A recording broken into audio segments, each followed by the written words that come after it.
眼前我们看到的这座建筑是一座始建于1904年的德式火车站，它位于山东省济南市的高铁站附近，步行几百米即可到达。如今这边既是全国重点文保单位，也是记载铁路历史的交集铁路博物馆。我在济南站等高铁的时候就来这儿参观了一圈，可以说是非常的方便了。大家好，我是徐工，这次一定点关注，下次旅行不迷路啊！我目前所在这个地方是位于山东济南的交集铁路博物馆啊，距离济南站特别近。一会儿我们来好好的逛一逛这儿。我是2025年4月过去的，当时没预约也没买票，直接登记一下就进去了。院子里边有停车场，但车位并不多。此外还有一辆露天展出的黑色蒸汽机车，这是1973年由唐山机车厂所生产的上游型蒸汽机车。因为它的生产顺序是第616台，所以它的编号是上游0616。侧面还有一个展厅，可惜是关闭的，没法进去参观。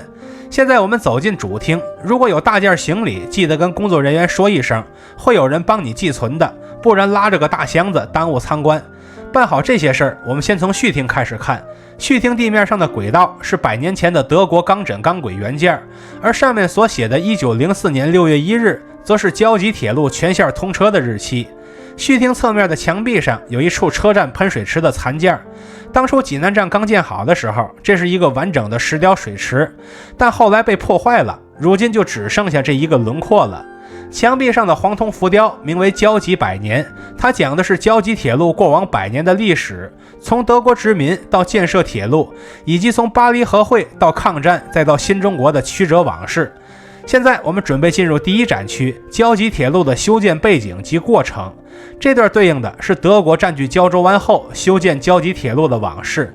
现场摆着一件德国产的宝兴牌钟表，这也是一件100年老钟了，据说现在还能正常运转。其实早在德国入侵山东之前，德国人就已经盯上山东了。他们认为这里是中国的重要门户，也是一片必争之地。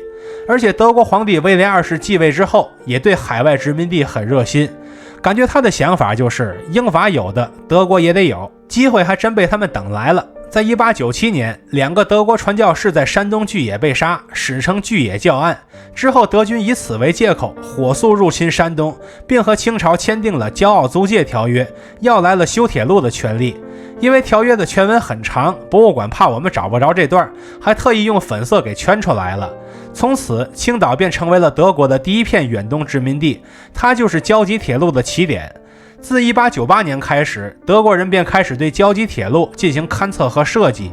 博物馆中保存的实物包括当初的6分仪以及一些德国钱币，那都是德国人带来的随身物品。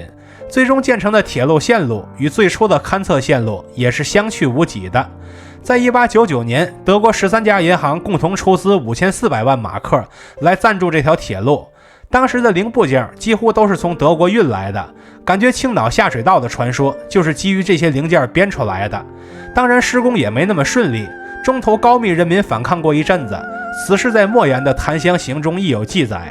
博物馆中的藏品包括100年之前的德国钢轨和钢枕，当时此类零件的供应商之一是德国军工巨头克虏伯，现在他们和中国合资做新能源汽车了。如果抬头还能看到一个蒸汽机车铁钟，这也是100年前的老物件。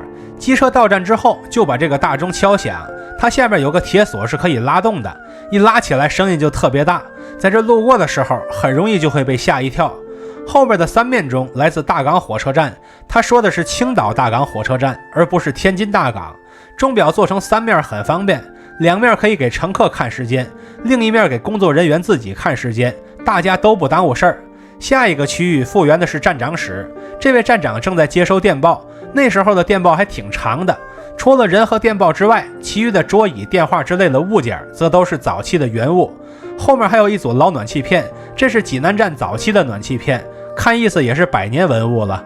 这个造型的暖气片可是流行了好多年，我小时候的暖气还是这样的，近些年才升级了过来。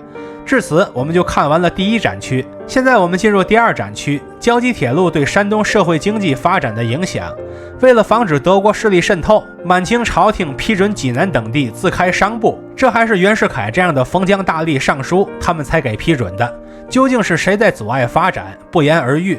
从此济南的商业区算是发展起来了，一时间极为繁华。博物馆的食物区还展示了很多当时的广告以及各类的商品食物。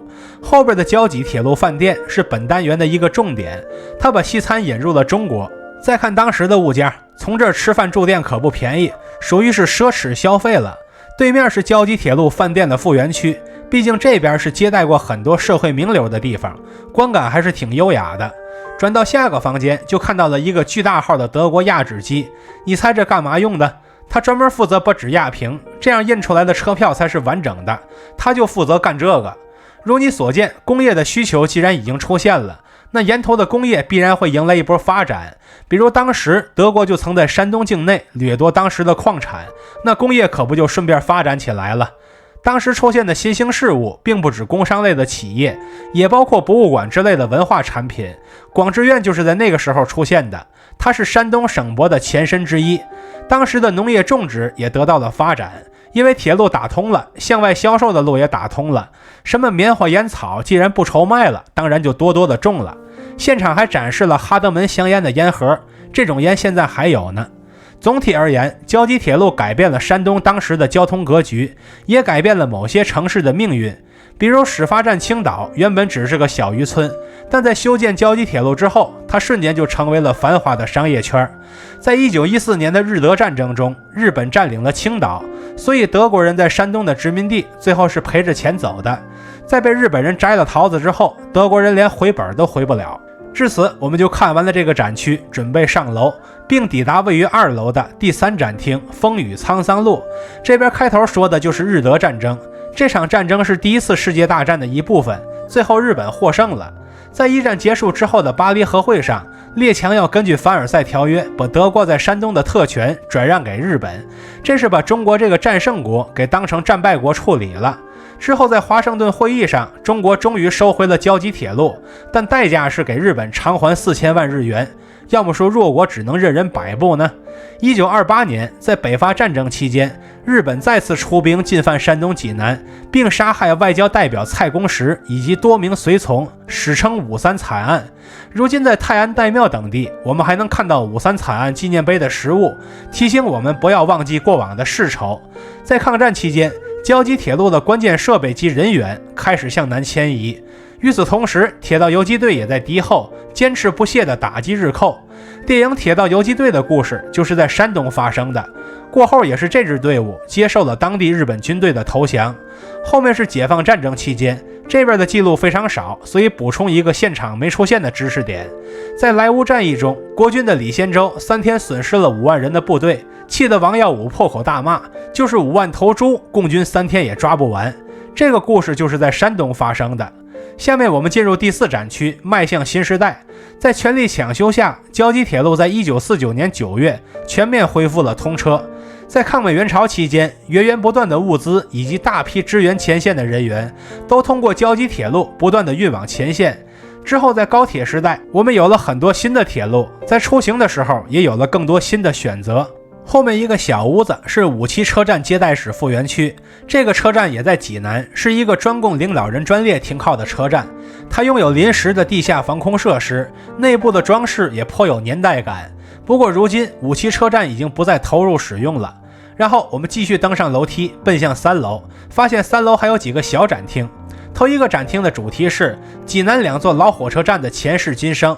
我们眼前所在的博物馆便是胶济铁路的济南站。除它之外，清政府为了防御德国入侵，还在附近额外建了津浦铁路济南站。后来这个老站被拆了，然后建起了现在的济南站。现在两者的距离也是很近的。下个展厅是胶济铁路与文化名人，这边的名人大都是从这边过路的人，比如梁林2位先师就曾来到过这边。此外，蔡元培还在胶济铁路中学做过演讲，后边的老舍更是重量级，济南对他来说堪称是第2故乡了。再下个展厅叫做红色胶济，5号之剑中击杀叛徒的往事就是在这边发生的。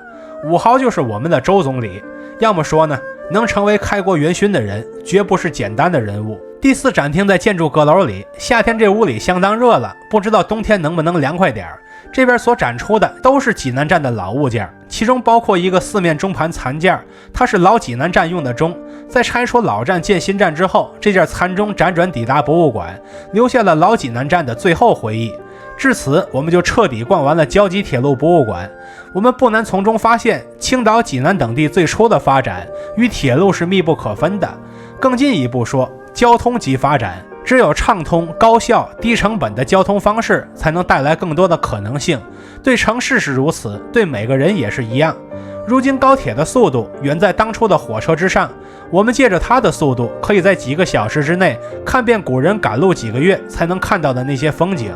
这便是时代为我们这些普通人以及每个直通铁路的城市所带来的一份前所未有的便利。看到这里的朋友，欢迎点赞、收藏、加关注，和徐工一起读城，一起旅行。